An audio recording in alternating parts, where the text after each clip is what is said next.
Hello everyone and welcome back to Phone Show Chat. It's show 889 and it's April. Joe. Yes, Easter's just passed and we're catching up. How dreadful. No references to bloody religion on this show. And no, Easter for me is eggs and chocolate. Yeah.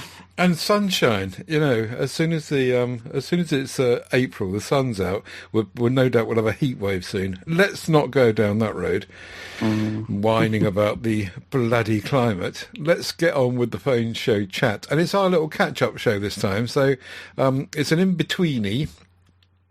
And just a couple of reminders to tell you, phoneShowChat.uk is our website, 2 S's in the middle, and tedsalmon.com is where you'll find everything else, and that's about it. MeWe is where we hang out. See you there. Next week we've got Ian Bundy on the show, and he's one of our core members of our Camera Creations podcast and MeWe group. So it'll be good and interesting to see what he brings with his amazing photography. So watch out for that next Monday. I'm particularly excited about that one, Ted, actually, because he's had hands on with the Magic 8 Pro and the Oppo X9 Pro, which are two of the best sort of mainstream camera phones, if you like. So it'd be interesting to hear his thoughts on both of them. It will indeed. Excellent. So, right, just a quick reminder now, Jeremy Harpham is the pub meat king, and he's still trying to gather up responses to his appeal to see who would be interested in attending a PSC pub meetup somewhere in the UK. And so he's trying to get that data together to judge whether or not it's worth trying to make a meeting at different points in the country. So if you have anything to say to him, opinions about where you are or what your preferences might be if it happened, then you can email him at jeremy.harpham, that's HARPHAM, at outlook.com, and give him the data he needs. He'll be able to compile it all and then, as I say, work out something going forward. Not a huge amount of responses so far. So here's the prompt to, if you've been sitting on it and thinking about doing it but not getting around to it, then do drop Jeremy an email so that his time has not been completely wasted. Let's move on to Keith Bartlett next. Keith Bartlett has bought himself a Poco X8 Pro, the 512GB, 12GB version, which is £329, currently in the UK at Amazon and on the Me website. The phone physically looks like an iPhone, says Keith. The screen is very responsive, bright outside and vibrant. The HyperOS Dynamic Island equivalent, whatever they call it, works well. The fingerprint reader has been fine. The battery seems good. All the apps I like using, such as banking, shopping and other utilities, work well. HyperOS takes some getting used to, I'll admit, but there is plenty of help on the internet in order to help tame it down. His words, not mine. Tame it down. Customization is also not as easy as a stock Android phone. Setting my individual contacts' ringtones, for example, took some working out. In fact, rather like iOS for me, he says. The camera is fine in most scenarios. Video OIS is not so good, however. The camera has two main cameras, but no dedicated telephoto camera. Maxed out at 10 times digital, he says. It isn't really any good, but would enable you to identify, for example, a number plate or the like at distance. I'm still getting used to the HyperOS thing, but from first impressions, I am pleased with the phone. The phone came with a basic phone case, USB-A to USB-C lead, SIM removal tool, and factory-fitted screen protector, which incidentally, is a dust magnet.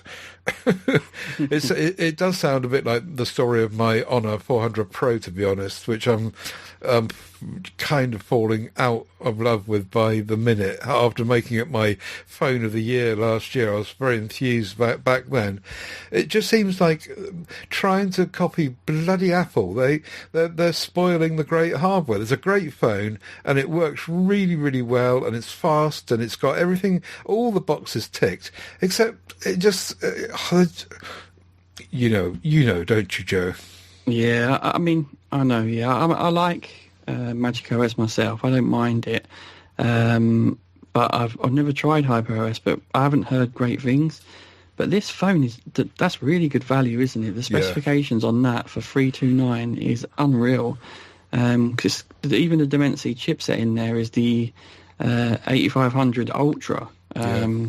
It's really is good value for money. Yeah, and if you want the 256 gigabyte version, you can drop that to 269, I think, from memory. So yeah, there's no question at all that Xiaomi are knocking it out the park with regards to value. You know, that Motorola are trying to kind of go step by step with them on that, and they're hitting that part of the market really aggressively, aren't they? Yeah, definitely. So, yeah, thank you, Keith. Good feedback there. John Trimmer is next on the Oppo Find N6. His first impressions after a week. The design is top-notch, says John. Not the thinnest phone. That award still goes to Honor. I can't see how these foldables can get any slimmer now without removing the USB-C port, he says. It feels solid and now has IP58 and 59. It comes with a really nice case. The crease really is almost non-existent to the eye and to the feel. If you look hard, you can see it, but when you run your finger over it, it's almost like it's not there. Incredible engineering, he says. The software is great. I'm a big Color OS fan anyway, but the multitasking, customization, and more is definitely up there with the best Android skins. Battery life has been solid, 6 hours screen on time with both the inner and outer screens being used mixed, and I usually end up the day on 20 or 30% left. There's a 80-watt super VoIP charger included in the box. Cameras seem decent enough to this non-photographer. The 200 megapixel main takes good photos, and the 3x tele the same. AI obviously kicks in the further you zoom, but it seems pretty capable up to around the 20 times mark. I don't tend to use the wide angle, but with 50 megapixels it seems okay. Overall, this is the best foldable I've used, and I've had pretty much all of them. It just edges the Honor Magic V5 for me, says John. I'm sure that the Honor Magic V6 will give the N6 here a run for its money, however. It's just a shame that the word global doesn't seem to actually mean that in Oppo's dictionary. I'm sure there is a market outside Asia for Chinese foldables, as Honor has quite rightly proved. And so he doesn't quite understand why the BBK group are withholding some of that stuff, and it may be to do with the whole OnePlus thing as well. The rumours of them backing out and not being global. Who knows? Any thoughts? Yeah, it's quite possible. Yeah, Mr. Trimmer certainly has tried many foldables, so he has got good experience and an insight into them. So you can take that with some gospel. Yeah, look, if he's saying this is good, it probably is very, very good.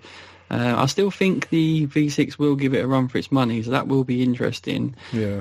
Because that has got an IP68, 69K rating. So very good water and dust resistance for a foldable. They're actually showcased it opening and closing underwater, as I've mentioned before. But the crease thing's very interesting for me, with pretty much being non-existent. I've seen that in a lot of reviews. Mm-hmm. So yeah, that's a nice feature. Very cool. And I think, has John got the pen? I don't know. I have to ask him about that. Because there is a pen. It has got pen support, hasn't it? That's supposed to work on the inside and outside, isn't it? Yeah, so I'll have to ask him about that because I'd be interested to see how that handles that. But yeah, it's a shame Oppo wouldn't send us one. I haven't reached out to him, to be fair. So I try. Well, so they just have to guess. They have to guess, yeah. It's like Ted and Joe would like one, a PSC. Why don't they know this stuff? We used to, way back when Steve was still interested in anything other than iPhones. Thank you, Steve. He did have a relationship with Oppo, and Oppo did send us phones. And Realme and Redmi and all those Chinese firms. But at some point, as we know, Steve kind of got a bit fed up with the whole Chinese thing, and so it dried up, I suppose, because I wasn't chasing him and he wasn't chasing them. But I'm sure that we could probably make contact and try and get something in. But mind you, if they're shrinking back from being global, who knows? They might not work. They might not be interested anyway. Well, there's enough reviews of them out there. Who knows? If people have to import things, it suddenly kind of dries up. You know, Motorola's proved that. The last few Motorola global devices, you try and look on YouTube for reviews of them, and they're all Indian. And there's no Americans at all, which is and yet iPhone, Google, Samsung, Apple, and Pixels, it's flooded. You know that every American out there is doing those because those are the phones that they can get, I suppose. It's funny that they seem to send these flagship devices like the Ultras out to the YouTubers again without them being global. So the big boys, Yeah. It's a strange one. Yeah. Look what you can't get. Yeah.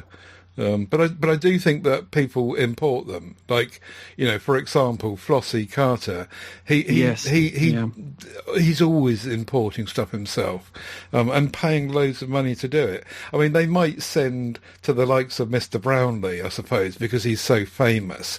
But you know, there on down, I think that, you know, the bread and butter YouTubers probably don't get them unless they import them. Yeah. There you go. Talking of Motorola, we've been threatening to look at the Motorola Razr 60 Ultra for ages now. I had it here, then you had it there, then you sent it back to me here. I was enthusiastic about it to do some sort of review with it against my Razr 50, and then when it arrived here, I kind of lost interest a bit. I think probably what happened was that I went back to the same thing that you did, really, is that you have a flip phone in your hand and you think it's really nice. Technically, it's great. It's good fun and it works really well, but it's not for me. And so that affects how enthusiastic you are about doing any kind of review. You did a review in the end, but it took you a while, didn't it? Yeah, I think that's more because of me being a bit slow to do things like that. Because I did grow to like the device quite a lot, I must say. But like you, when I initially get it in my hand, it's not the form factor for me. And even though I grew to like it, I still don't think it's a form factor for me. But you do grow to like that device quite a lot and some of its features.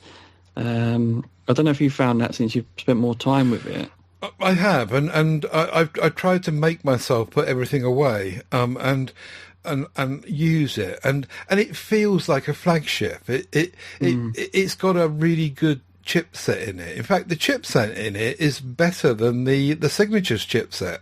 And I know that the Signature is better in other ways, but the Razr feels like it's got the 8 Elite in it, whereas the Signature's got the 8 Gen 3 or something, or Gen 5, hasn't it? It's 8 Gen 5, yeah, that's it. Yeah. So, you know, the Signature technically is not as advanced, and you feel that in the speed.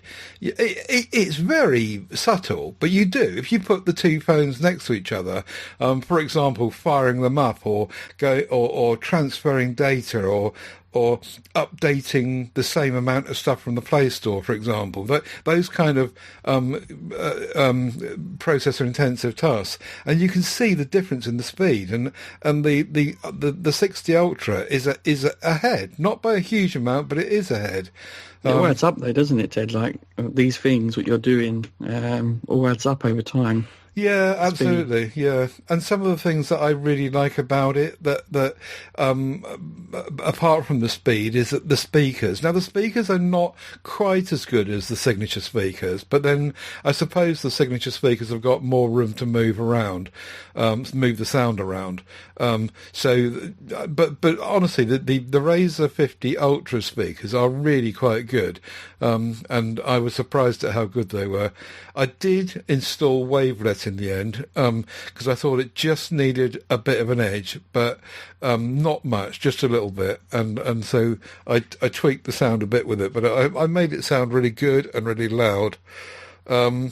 The 512 gigabyte version is the one we've got, and 16 gigs of RAM, so there's plenty to go on there. The wooden back is, I think the wooden back is a plus and a minus.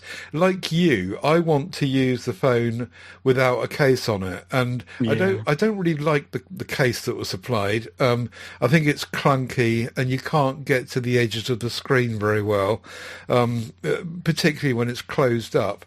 And I want to use it without a case on. But the back, that wooden back, lovely as it is, it's really slippery, and I just fear that I'm going to drop it. I know that you wanted to use it without a case but didn't dare.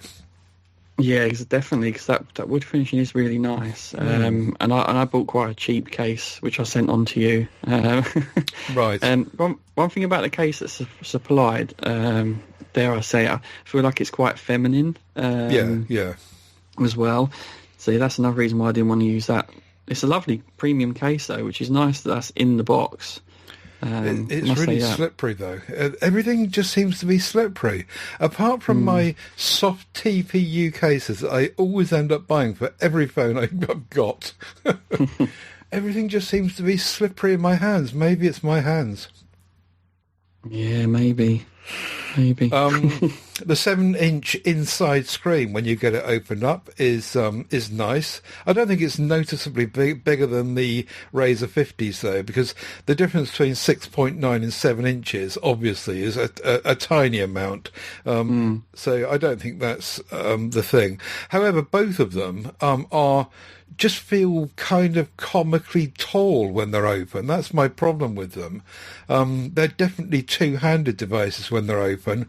And what I'm finding is that because it's a two-handed experience, I want to use it closed. But then when I use it closed, like you found, I think, on the outside screen, one-handed.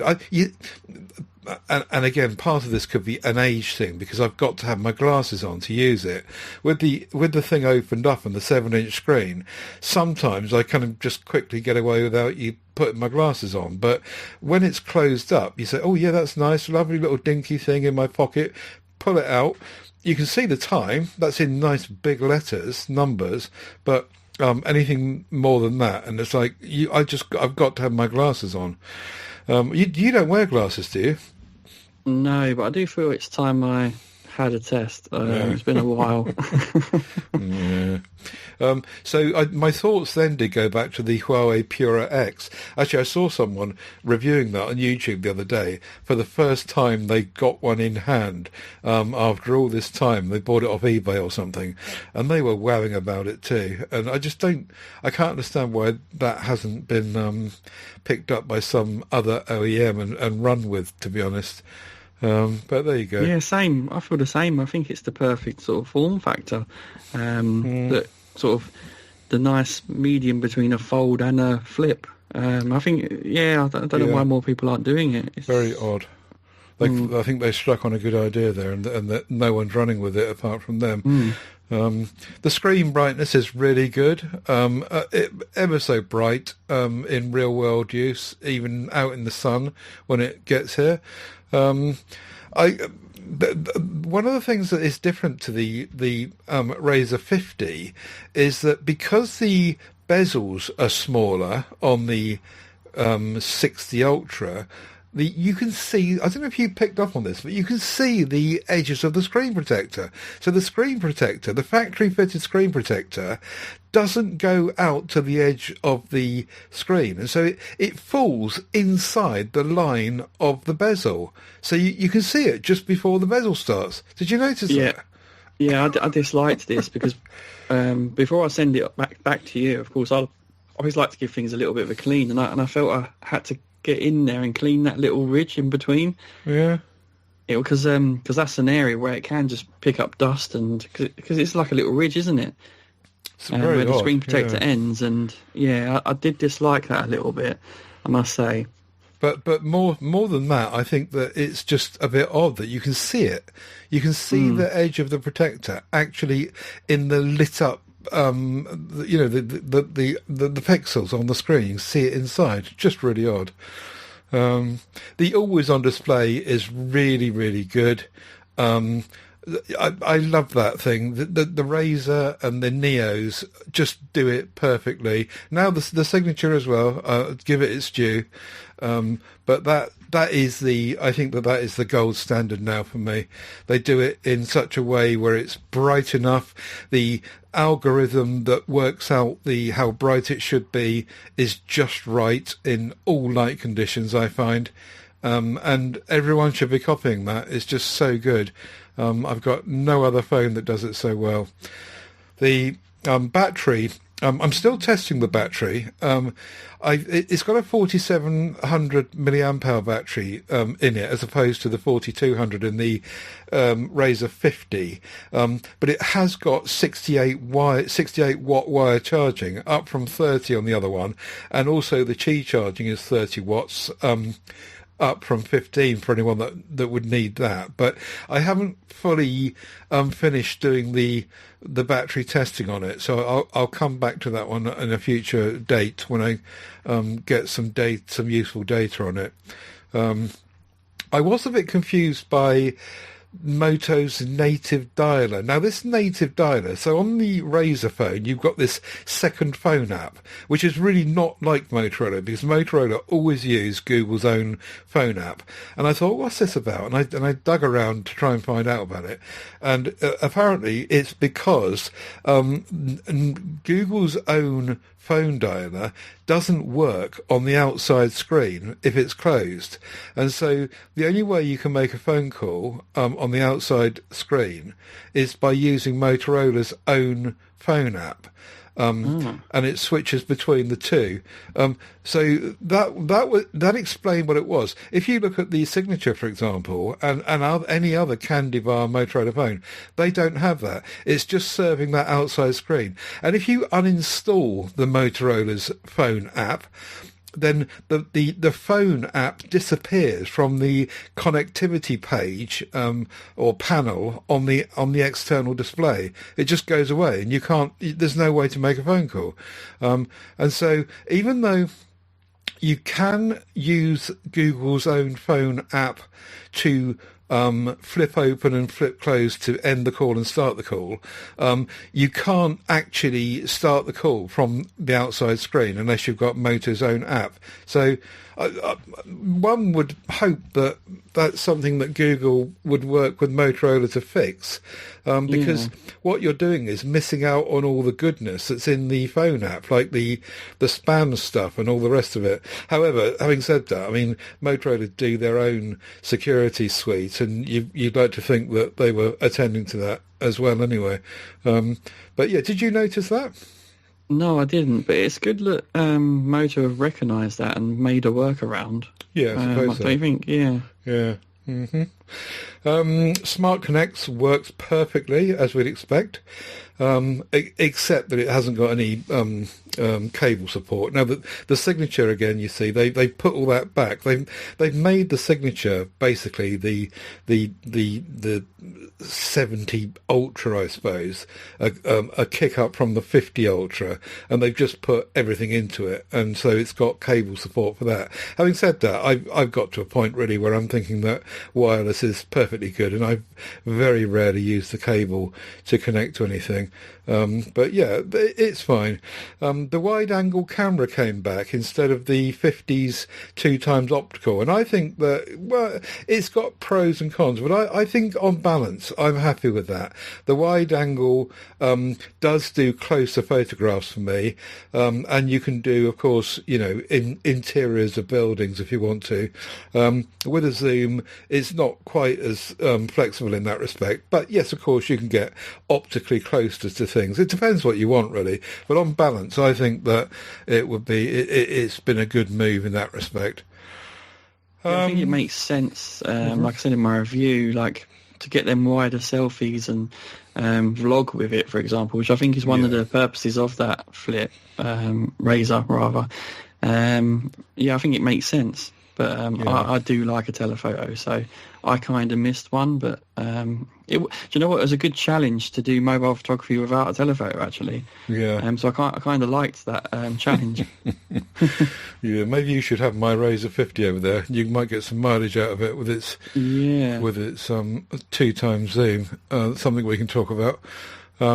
But there's also Android 16 arrived on it, and I think I mentioned this once before. It still hasn't been fixed, some of the apps, and they tend to be Google apps. For example, Google News and Chrome itself don't do the external display properly.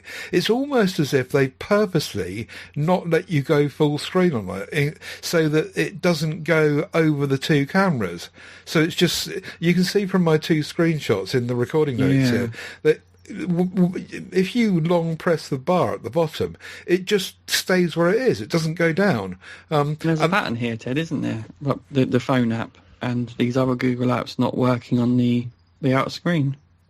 Yeah, absolutely. And maybe Moto and Google need to get together on it. Except that I do wonder if Google have said to Moto, no, we're not doing this. We want our apps to not be blighted by these two great big cameras in the middle of them. I don't know. Although having said that, Google Photos goes full screen. So maybe it's just a few apps that they haven't attended to yet. So... Anyway, the updates for Android are okay. 3 years and 4 years, I think it is, for OS and security. So that's fine. I'm not really complaining about that. By the time we get 3 years, 4 years down the line, I think that should be okay. It's always good to have more, of course, and the signature having 7 years is just great. I'm struggling really with, I think in the same way as you did, feeling that it's not really quite me, but that this really feels like a flagship and a powerhouse, and they've thrown pretty much everything at it. That they've given people who do want a flip phone, not just ladies and girls with handbags, but actually a broader kind of buying public. They say, look, we're taking this seriously. Here, you can have this in a power pack, as a power based device as well, not a cut down one. So. That's the latest. I'm still working. I've got about 25% of my way through the review, so I'm as bad as you, really. And You've got a lot more phones on hand, though, you have. Yeah, there's always something else coming along, and the next thing that's going to come along, actually, which I will quickly cover now, is the Motorola Pen Ultra, and that is... Yes. It was really bizarre, because I went to order it and it wasn't there. It wasn't on the website for weeks and weeks on end. I even said to Motorola PR about it, and they kind of shrugged, And about a few days ago, it was there, and I thought, oh, wow, quick order, 49 quid, and I ordered one, and it's arriving tomorrow, a day later or a day and a half later, I went back to look to get the link for something else, and it's gone again. So they must have made a batch of about 50 of these and then took them away again. Very bizarre. I started to do a bit of a review on that as well. So when it arrives, I've got the data together as to what it's supposed to do, like pressure sensitivity, tilt detection, palm rejection, enhanced sketch to image stuff, quick clip, circle to search, speed share, which it works with annotations with and notes over the top, precision design, tilt. Oh, no, that's just more of the same. So I'm reading from the spec sheet here. Yeah. It's got 27 hours of battery life with the case, and if you take it out of the case, you get 3 hours of use of it before you put it back. The suite is really odd because in the signature there is a software suite in there, and it's just greyed out. You can't get to it. You can't see any of the tools or the controls because it only pops up if it detects a pen being there. So I can't see any of it yet. But yeah, I'm looking forward to getting the pen for the signature, and then we'll see if I actually use it. It's supposed to be really clever. It does all the camera stuff. It does air gesture stuff, and it's Bluetooth, and it does remote shutter functions for the camera. So it looks like it's probably what the S Pen used to be a year or two back. It should be all singing, all dancing. So we shall see when it arrives, if it arrives. Yeah, let's hope it does, because you'll be waiting a long time by the sounds of things, if not. Indeed. It looks very premium in design, doesn't it? Like very good looking. The case looks nice. I do wonder if it's going to be too small for me though, like the TCL one, which is comically small, frankly. But we'll see.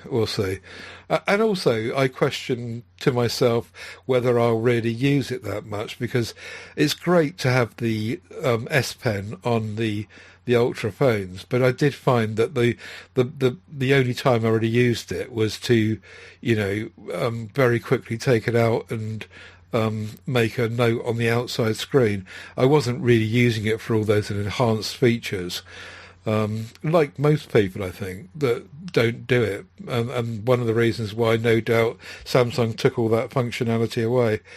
I'm a bit like that though, Ted. Like I don't use my pens much, but I still really want one.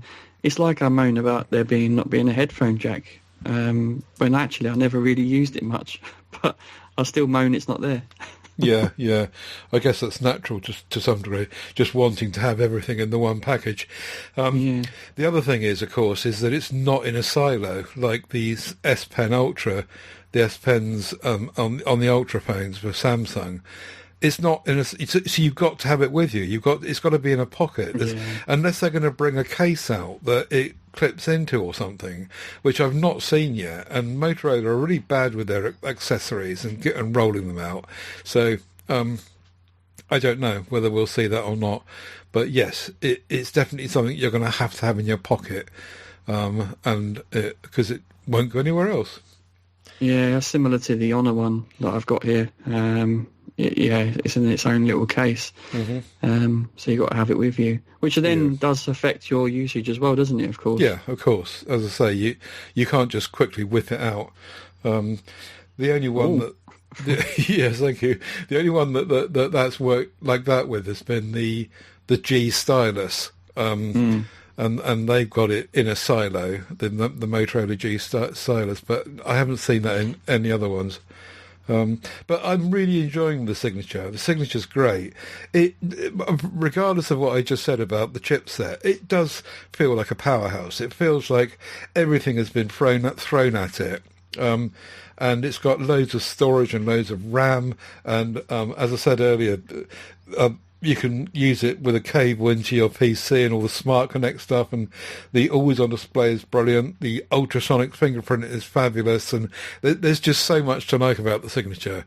I'm really pleased that I was able to get it at such a good price, and it has become my number one device, really. So we'll see where we go from there. Yeah, I can understand that, because I loved the signature. I need to get my review out, really, because I think people need to see it. It's a device that I don't think everyone was expecting to be so good, but it really is. My friend's got the Oppo X9 Pro, right, Ted? Yep. And I think the main sensor is the same. Oh, right. And he showed some images taken of both side by side, and I must say some of them I did favour the signatures look. Mm-hmm. I will caveat that with the some of the signature images look a little bit over sharpened at times, but overall there were some really good images, and I did prefer a good chunk of the signature ones. It just shows you that that's a camera phone that people say is one of the best about at the moment, and the signature can go side by side with it, so it really is impressive. Very good. Yeah, absolutely. The only complaint I've got really is the same as yours, which is it just feels a little bit that they've traded in the size, that they've made it thin as possible, 6.99 millimeters thick, and they've gone just a little bit wide with it and a little bit tall with it. I think if I was going to complain about anything, it would be the footprint, I suppose you might call it. Yeah. I'll take that, it being a little bit thicker and having that bit bigger battery in there. I'd say. Yeah.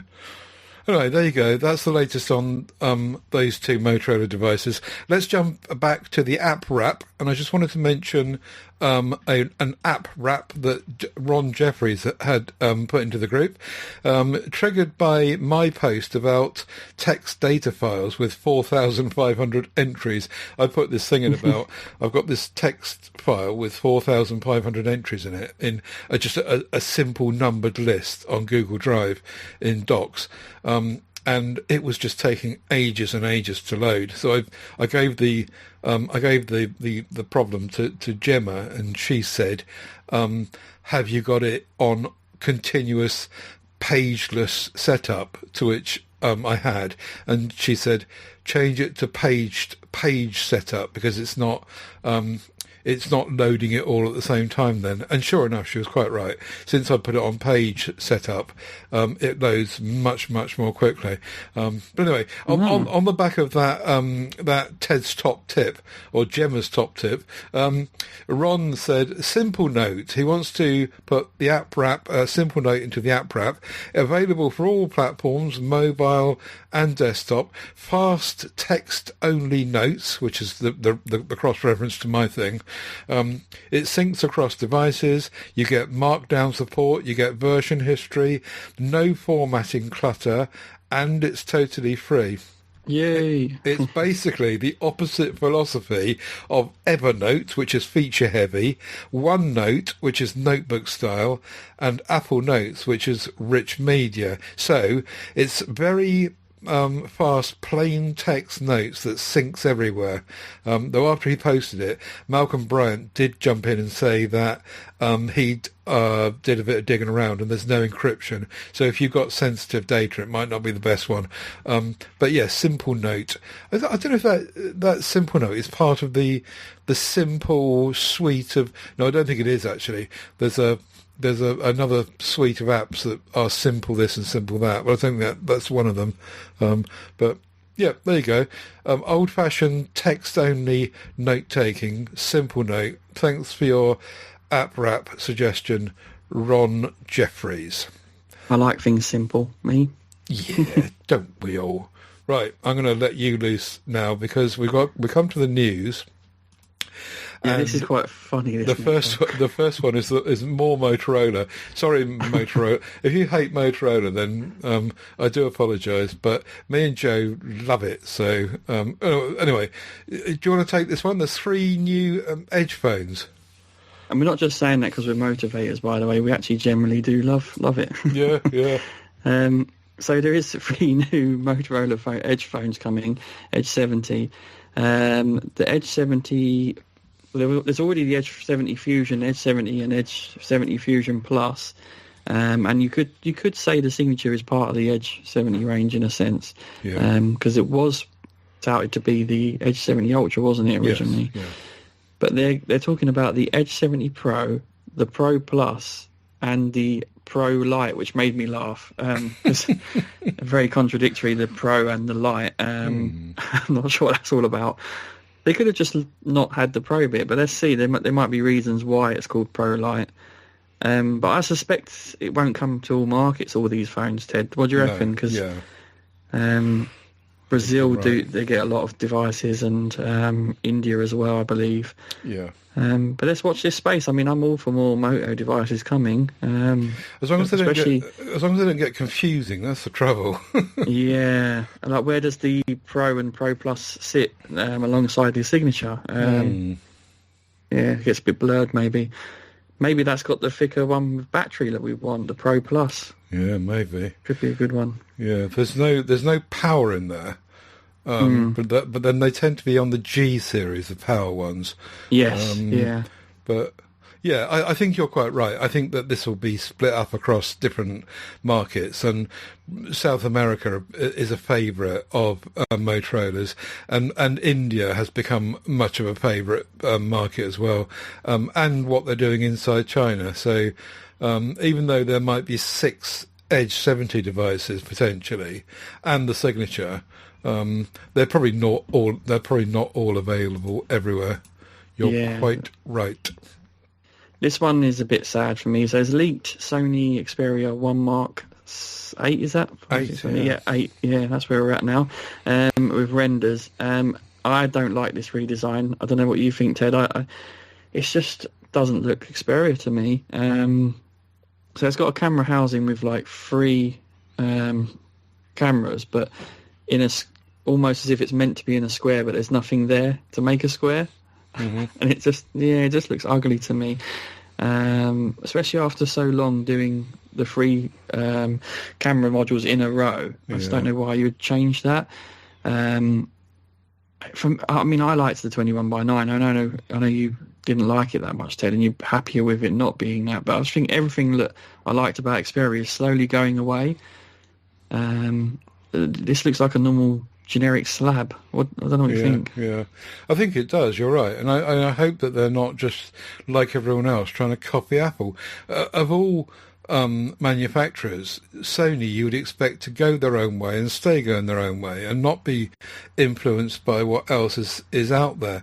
If this is true, and don't forget there's only a leaked render. Yeah, true. Yeah. And it might not be true. It might be some snotty oik in his bedroom using his Gemini to create some nonsense.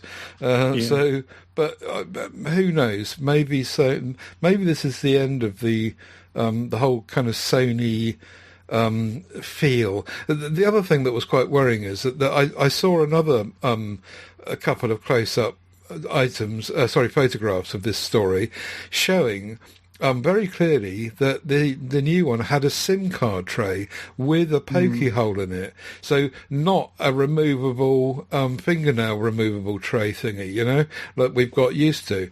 Suggesting, dare I say, that maybe this is the end of micro SD as well.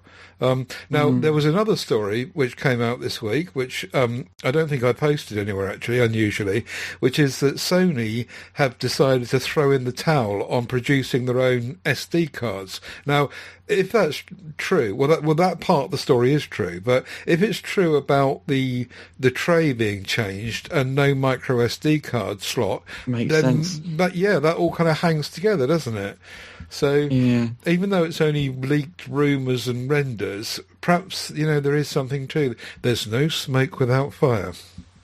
To be honest, I think this could be right, though, this render, because it is a case render. It's actually a render for the case, and they've got the phone inside. Yeah. But someone could have 3D made it, couldn't they? Yeah. At least with this one, this particular render, it's still got the SIM tray that you can pull out, it looks like. Right. Oh, okay. But yeah, I'm not a fan. Like Sony used to be unapologetic about their design, and this is Sony. This is how we're doing it. Yeah. And I think it's actually all the big YouTubers that have moaned over the years about all these things Sony were doing that's made them change. And why they're listening, I don't know. Yeah, well, because Sony are good at ignoring that usually. Yeah. It seems they're listening to everything, every moan that the YouTubers are giving. So, oh well. Dear. Perhaps maybe they're up against it. Maybe they're trying to not fold their mobile division and trying something else to keep selling phones. And if they've decided that their Xperia phones are not selling well enough for them to stay in business, they're trying something else, like everyone else, trying to get Apple users across, I suppose. I don't think they was ever worried about growth and stuff, because there wasn't about that, were they ever? No. And they always talk about it being a companion device with their cameras as well, which is always nice. Because I don't think it's about making money. I don't think they made much money, even did they, with their Xperia line? Maybe with the lower end one they might have done, because it's never been cheap, has it? No, and they don't make or sell in big numbers. They sell to people that they know are going to want what they do. But I do agree with you. The cameras in a row is iconic, and I would hate to see that changing. But as I say, this is leaked renders, rumours, so perhaps we shouldn't take too much notice of it just yet. Let's move to... Just quickly, Ted, I'm saying that, but if they've made some improvements to the cameras, I mean, I can stomach that. Because, so I like the cameras, but I'd love their telephoto to improve. Right. Because I know Sony are capable of doing better quality telephoto. I thought the telephoto was good. I thought that... No, it's good. It's good. Right. It's just not... When you think about this, it's a £1,000 device, right? It's not up there with other £1,000 device telephotos. 1,300. Yeah, well, yeah. Yeah. And the rest, basically, yeah. Okay.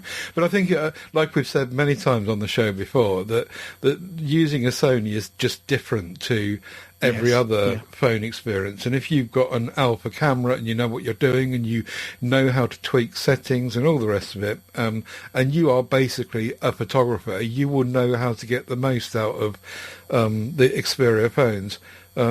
Unfortunately, most people aren't, and this is why they're appealing to the crowd that they know are, and not making too many and selling them at a ridiculous price, because they know people will buy them. Anyway, as I say, we'll see.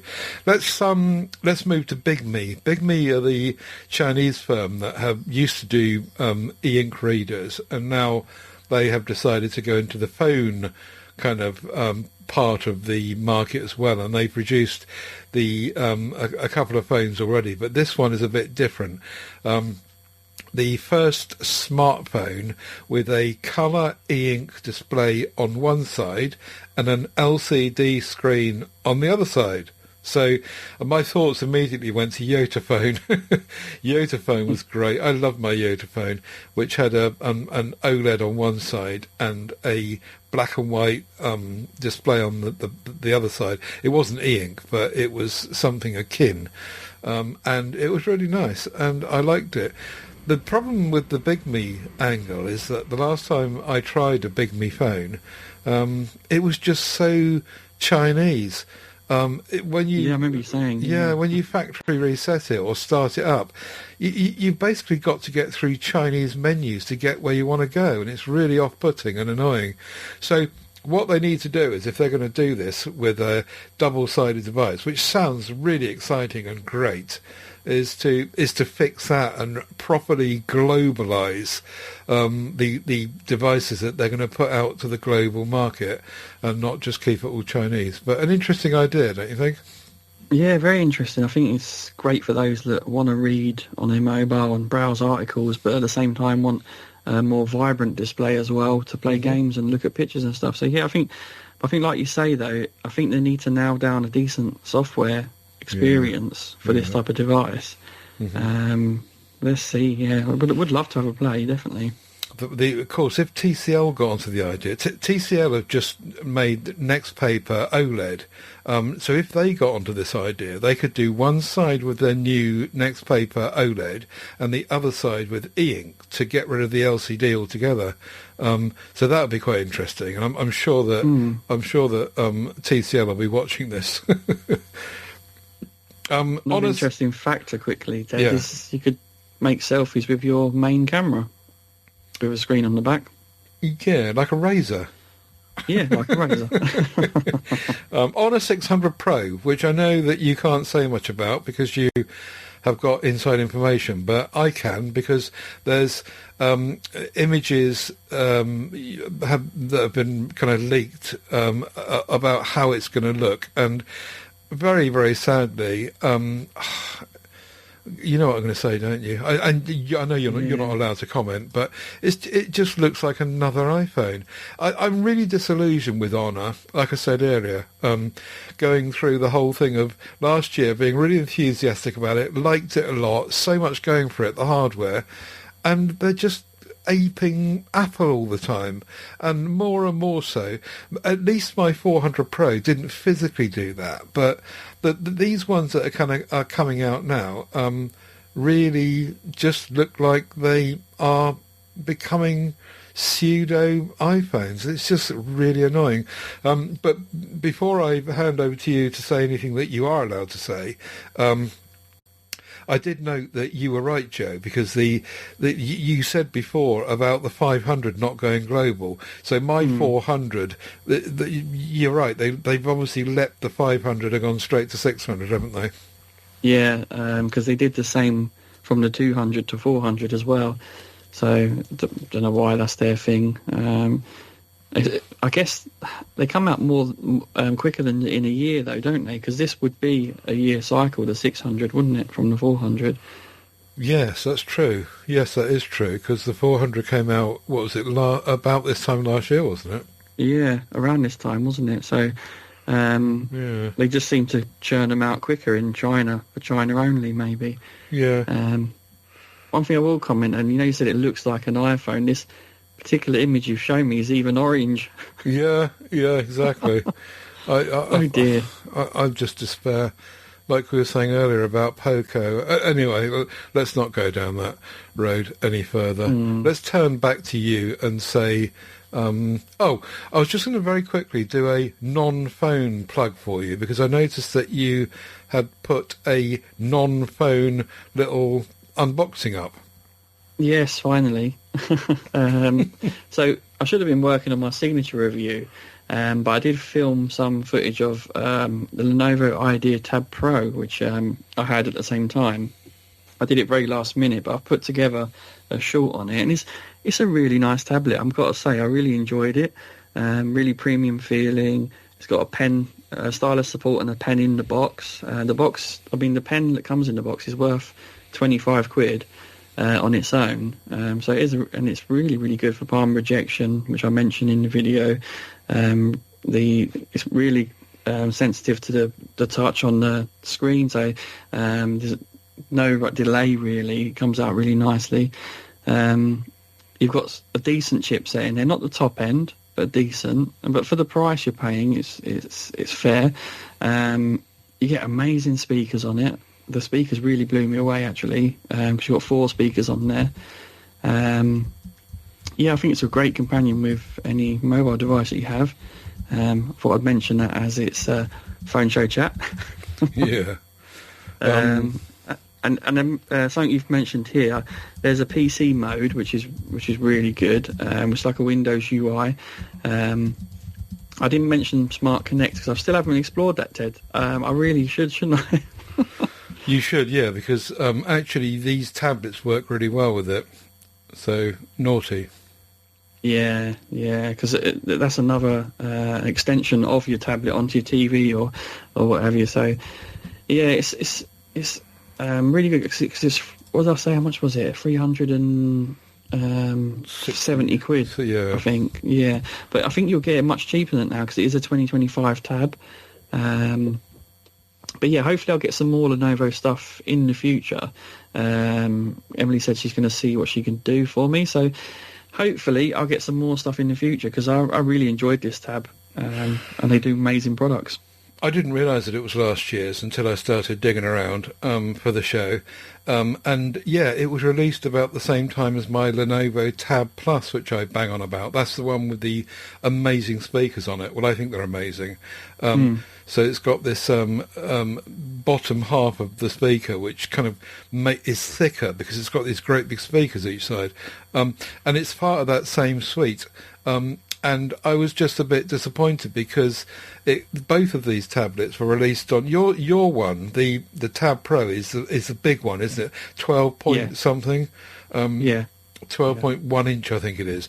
My one is 11 point something inches, so it's smaller. But what I was disappointed about was that they were both released on Android 14. They're both going to get 2 OS updates to 16. My Tab Plus has already got the 16, so it's finished basically, apart from another, I think it's 18 months left of security updates, which is fine, but it just goes to show you these tablets do seem to have short support cycles, and hopefully the trend is going across to tablets, particularly with the likes of Lenovo, to extend that and make it longer and better and greater than it has been in the past. So watch that space on that.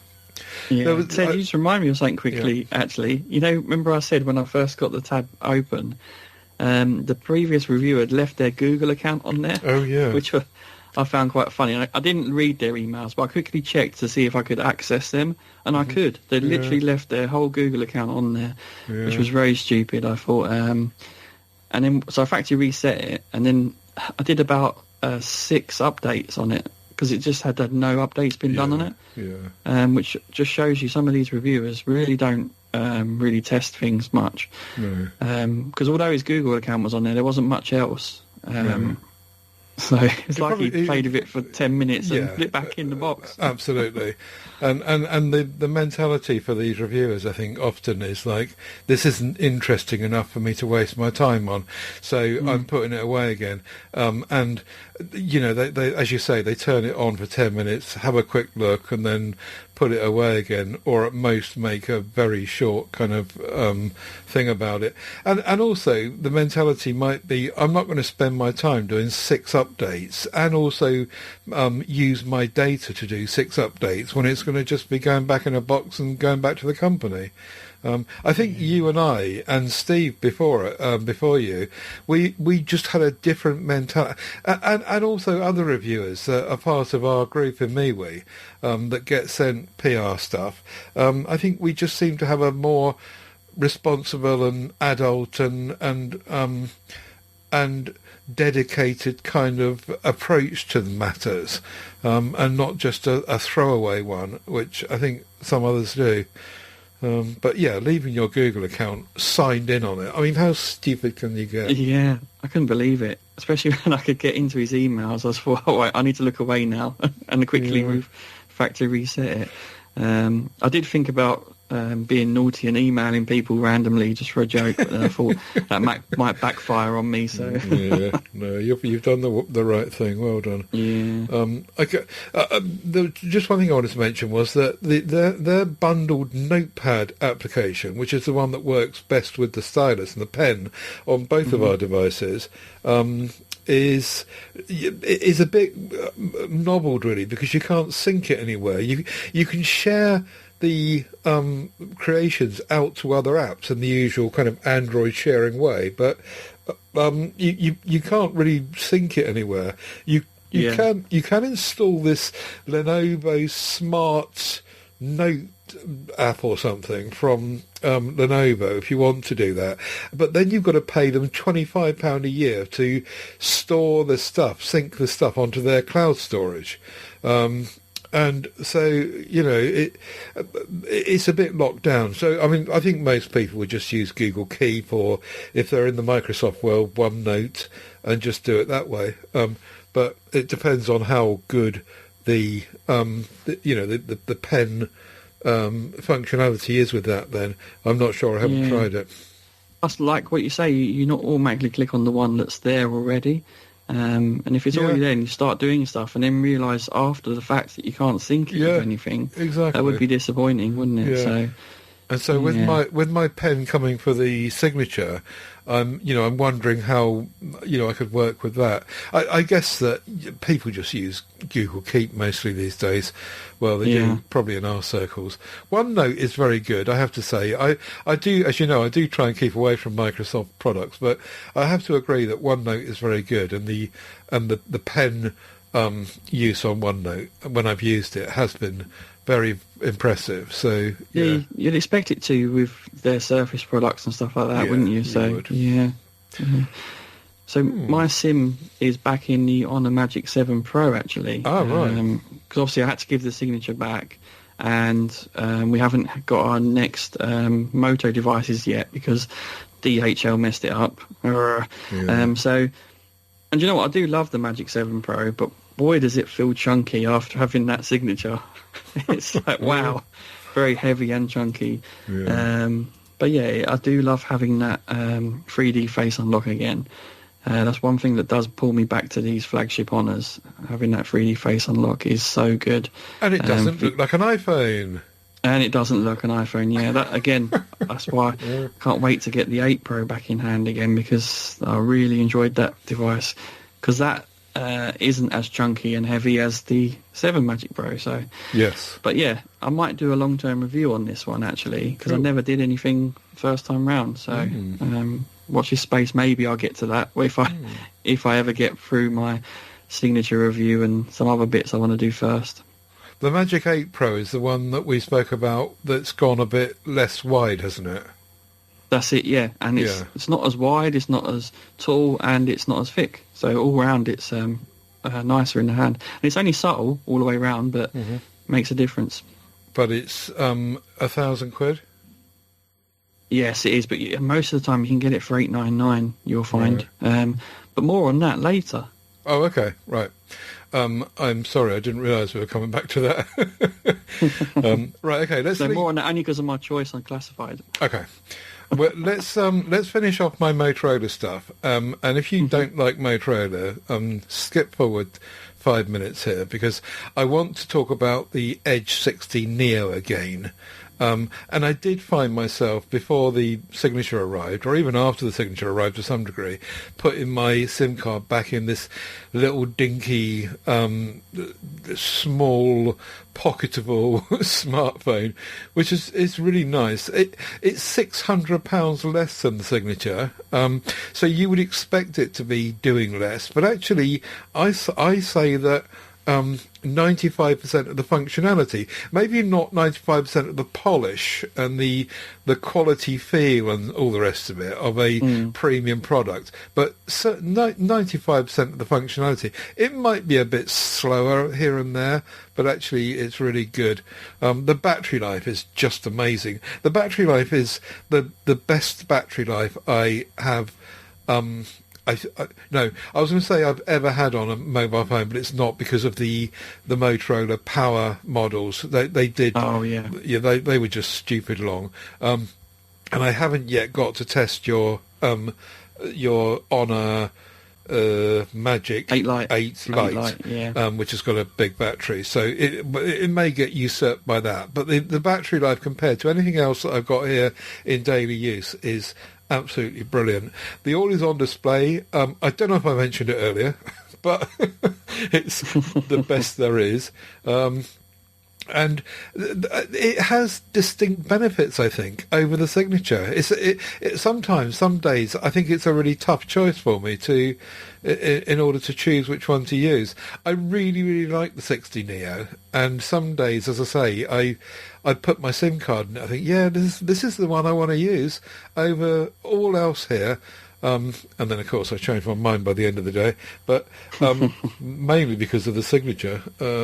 I've gone off Pixel at the moment because the Pixel 17 Beta 3 is a bit knackered. There's a few bugs with it which are annoying me, so that's out of the loop. And talking of loops, I shall have a review coming soon of the Moto Buzz Loop. Very well done, Ted. Yeah, thank you. I'm a slinky link. And I just wanted to mention again that the Moto Watch Fit is on my wrist nearly all the time. It's just fantastic. I'll put a link in the show notes to that again. No, it's not Wear OS, but for me, it's just brilliant. And also, that's what's good about it, Ted. I think. yeah, there is that. It's simple. It doesn't get complicated with Wear OS stuff going on. And as I say, for me, it works fine. And it also integrates with the Moto AI stuff if you want it to, like the Update Me stuff and things like that. But battery life is much, much better than any Wear OS device I've ever had. And also I got the Moto Roker 300, which is a little speaker, which I won't dwell on, but it's a dinky little speaker. I got it for Christmas and I completely forgot about it. I found it in a bag and I whipped it out and charged it up and fired it up. And do you know what? It sounds, it's only got 7 watts of output, but it sounds better than any phone that I've ever heard. I know it's a speaker and it's different, but when you put that on, you think, good grief, these phones are still so far behind. It's got 12-hour battery on it, at mid volume, of course. Charges up in about 2 hours. IP67. It's got a loop to hang it on whatever you want to hang it on. And it's got lots of bass, and it's really nice. These little Bluetooth speakers are just so good these days. Even the cheapest of the cheapest ones, it seems. And this Roker was only about, I don't know, 25 quid or something, I think.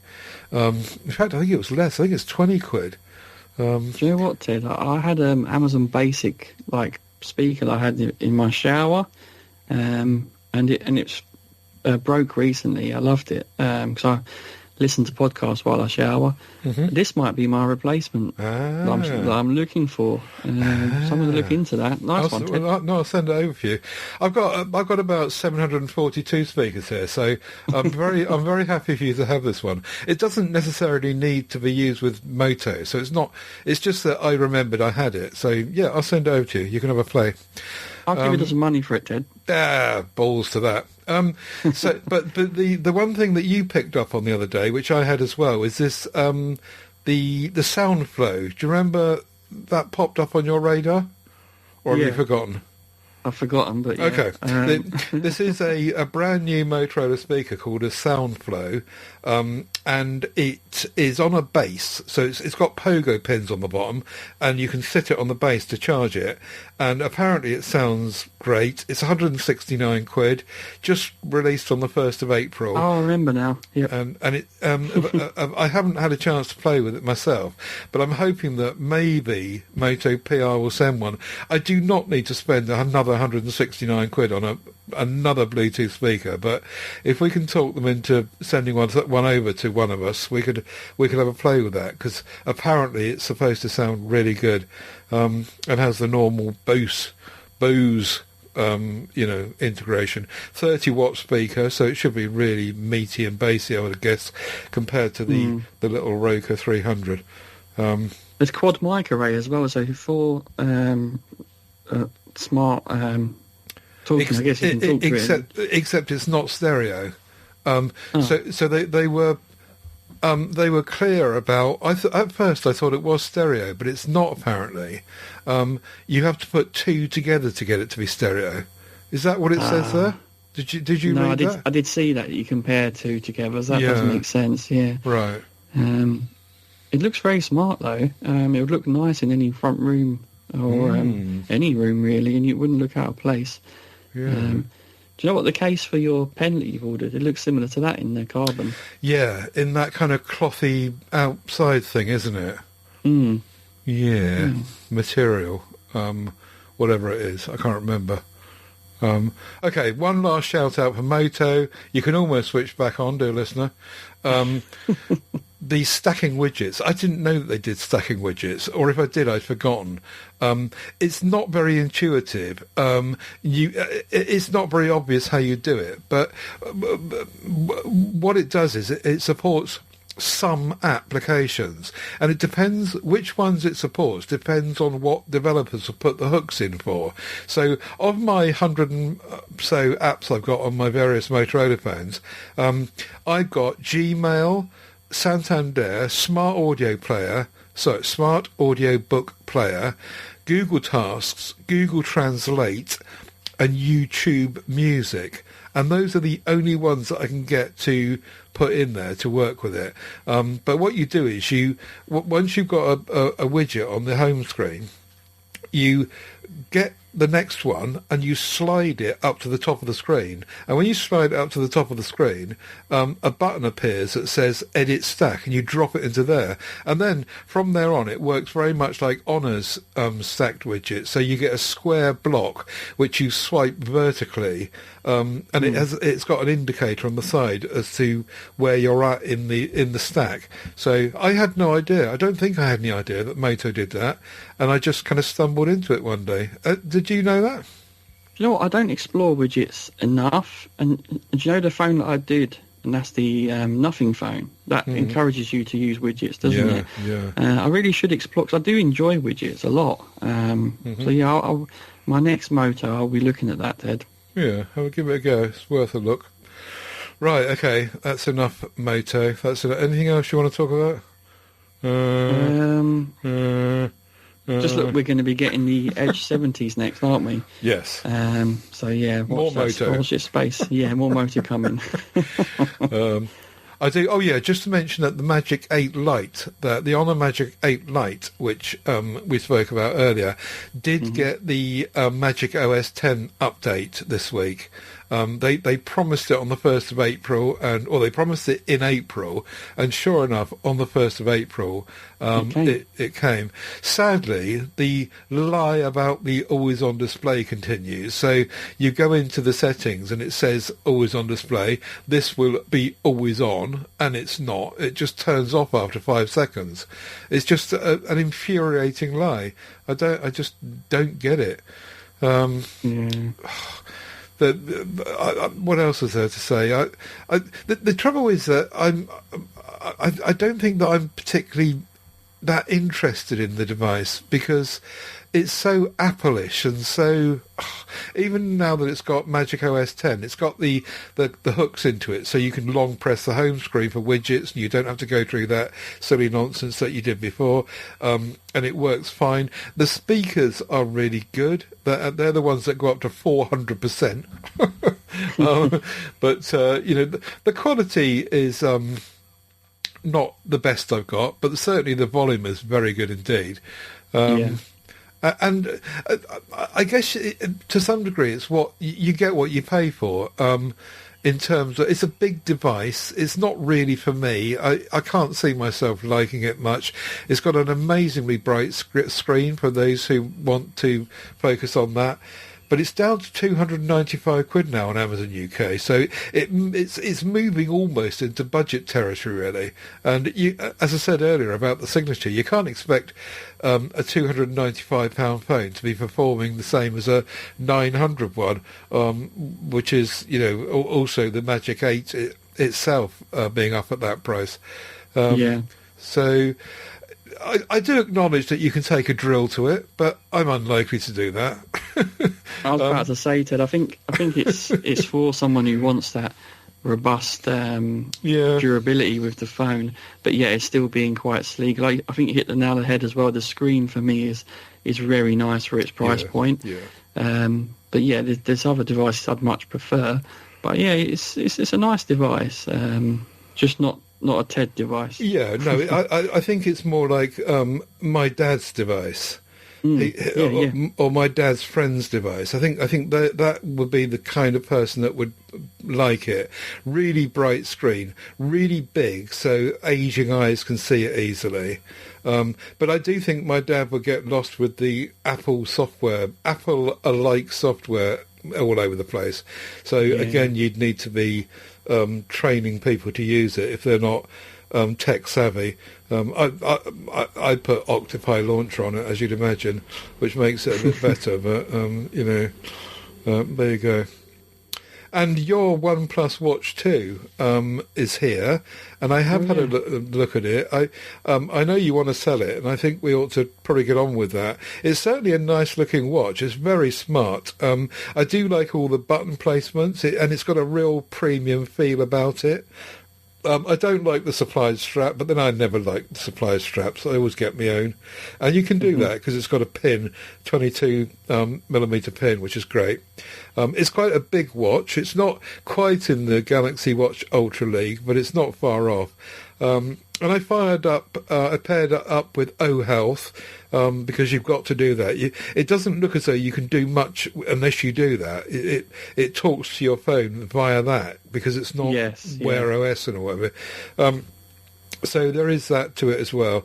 The notifications work really well. The whole experience is very much like a Pixel Watch, really, in that respect. The screen is really bright and nice, and it got a system update. What else can I say about it? It's got a 1.43-inch AMOLED panel screen, 326 ppi, and you can see that it's very bright. It's a beautiful screen on it. Yeah, it does work really well in that respect. The Pixel Watch 3 that I've got here does seem brighter, and I think it is, technically. But, this is really not far behind. The storage and RAM is good, 32 and 2. The OnePlus Watch 2 doesn't have any cellular options at all. No. So if you want that, then you need to look elsewhere. It also hasn't got any GPS, is it? So there are certain things missing from it, but then it's cheap, isn't it? So this is not a £400 Pixel watch. It's a £130 or thereabouts not Pixel watch. It has got military certification though. IP68, I do believe it is, and the chipset's good. And it is a Wear OS or any other. No, it's not, is it? Yeah, I think it is Wear OS on reflection. I think it is. Yeah. You do get slightly better battery life than you do on some others. Yes. I think you're looking at around for 3 days, I'd say, with that one. They quote 100-hour battery, but that's with the always on display on. Otherwise, it's 48 hours, which is that's the usual thing. Yeah. And apparently, it's got a sapphire crystal front glass, which means you shouldn't be able to scratch it. Yeah, it's pretty solid. I mean, there isn't any scratches on my one, is there? I think I looked before I sent it. Because actually, there's one on MeWe already, isn't there, unclassified, with the blue, is it the blue strap? Is it still there? For 60 quid, or it was, wasn't it? I haven't looked. I'm just looking at the screen on it, and I can't see any scratches on it. No, it looks really clean. Yeah. And I wore that loads. I've worn it loads, that one, Ted. So right. It's definitely got battered at work and stuff like that. So it's done really well. Cool. Well, when you decide to flog it, then we'll take some photographs of it and put it in the group, which we'll come to shortly. Yes, we will. Before we do that, we'll go to the PSE photos, though, and our 2 picks of the week. My one is going to be a picture of an aeroplane, unusually, but not a boring picture of an aeroplane surrounded by blue sky that you can only just see. This is a picture of the undercarriage and the wing of an aeroplane, which is an A380 taken 2,000 feet away, coming into Heathrow, by Adrian Gavin on the Pixel 10 Pro XL. And he says that he was on 50 times zoom taking this picture. If you're going to take a picture of an aeroplane, then, to my mind, make it artistic and different and interesting, like this one is. A section of an aeroplane zoomed in, loads of interesting detail, and it's really nice. If I was going to complain, then I'd make the blue sky and make the red of the Emirates badge more red. But that's me being picky. It's an interesting image for sure. I think it's definitely got some AI kicked in there. because obviously at 50x zoom that's not optical. But the AI's done pretty well, hasn't it? The wheels look great. Yeah, like I say, it's just a really interesting image, bit different. I like it. I think it's neat and interesting, and well done, Adrian, I say. Yes, well done. Good show. Did you pick anything? Artistic. I did indeed, yeah. So it's Perranporth in Cornwall by Andrew Martin. It's on a Xiaomi Leitzphone, and there's no edit on this one. I really like the colours on this, and it's got like a natural vignette which has framed the scene really nicely. You can see it's bang on the beach there, and the sun's about to set, and you've got like a silhouette of a mountain on the far left, and yeah, it's just really, really cool image. I liked it. A seascape. What do you think? Yeah, seascape. A seascape with a nice sky and setting sun or rising sun, probably setting. And yeah, those two figures in the surf completely make it for me. The composition would have been a bit boring without the human interest going on there. So the two children paddling around completely make it for me. But tells the story, doesn't it? Yeah, exactly. Of them playing right into the late, into the sunset. And that line of the sand, the line of the sand that goes across the frame from right to left or left to right before you get to any wet sand is just right for the composition. I think that makes it work compositionally. If I was going to be a bit picky, I might take a bit of the top of the frame off, remove... I was just thinking that, actually, Ted. Yeah, so where that bottom cloud is, just above that, maybe. Yeah.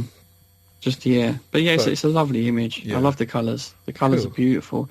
Well done. Well done indeed. Classifieds, did you find anything? I did, and as mentioned, I've picked an Honor Magic 8 Pro in black. That's Ashok Parturi's got it up there.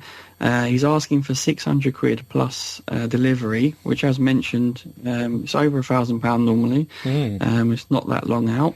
So that's a good choice. I highly recommend it. I'm a huge fan of it. Yeah, definitely. I did like it when we watched that video of it from one of your friends. That it just looked nicer than the 7 somehow. It wasn't. No, it wasn't one of your friends. It was some guy that you follow on YouTube, and I hadn't followed him yet. Ben, is it Ben something? Ben's Reviews or something? I can't remember now. But he Lover of Tech. Ben Lover of Tech. Was it Ben Lover of Tech? Anyway, he had it in hand quite early. He's in China, and Ben Sin, yeah. Okay. Right. Okay. My pick is going to be Yogesh Puri's Vivo for something different. Vivo X300 Pro, 512 12 gig version. This is the Indian version, which I do believe it. He didn't quote this, but I do believe it means that it's got the bigger battery, like 6,500 instead of 5.5 or something, because one of the versions has got the smaller battery. And he wants £720 for this, and it's boxed and it's got all the bits and it's in that lovely red colour. So yeah, the red's beautiful, isn't it? I like. You've spoken about didn't you have an X100 or X200 in your hand? I had the X100 Ultra, and I absolutely loved it. Right. So mainly for the camera. Yes, the camera was fantastic. That was a Chinese variant at the time, and the only reason I couldn't use it as my main for long is because I couldn't link my mentioned OnePlus watch. Right. So that was quite annoying. But this is global, this one. It should be fine, I think, even though it's Indian version. I think that means global, right? Yeah, I think so. Yeah. Certainly do you remember, who was it in Australia we were talking to recently who... Luke Van Eed, wasn't it? Who got an Indian Motorola, and that's right. Yeah, that was clearly the global version. So I think it probably is. Anyway, Yogesh will answer your questions. He's a nice chap in our lovely classifieds group on PSC, which is a private members group, and if you want to join it, you've got to email me and talk to me about that, because we don't just let any old riffraff in. So, although you let me in, Ted. Well, quickly, Yogesh has put on there, we'll also consider swaps if anything's interesting. So, okay. Who's got a swap there for him, he may consider it. Cool. Okay, there you go then. I think we're done. Unbelievably, our fill-in show has gone nearly an hour and a half as well. Easily done, isn't it? Well, if you're bored with Motorola, I'm really sorry, but there's just a lot kicking about at the moment with Motorola. And as you said earlier, Joe, the Edge 70 is just about to drop on both our doorsteps tomorrow. So there will be more. Well, next week with Ian Bundy, we'll try and meander our way from Motorola for a while and go a different route, as you said. Yeah, I'm sure there'll be a lot of Oppo and Honor discussion, as mentioned. Yeah, that's really good. So that's it for this time. Phone Show Chat UK is our website. Phone 2 S's in the middle. Don't forget the 2 S's in the middle.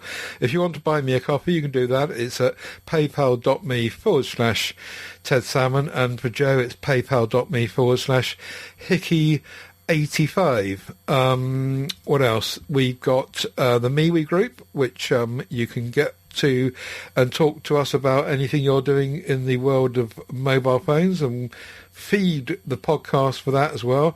PodHub UK is where you'll find all the other groups and stuff listed that we associate with, and tedsalmon.com is where you'll find all the other links you need to get to MeWe groups and all of our other audio podcasts.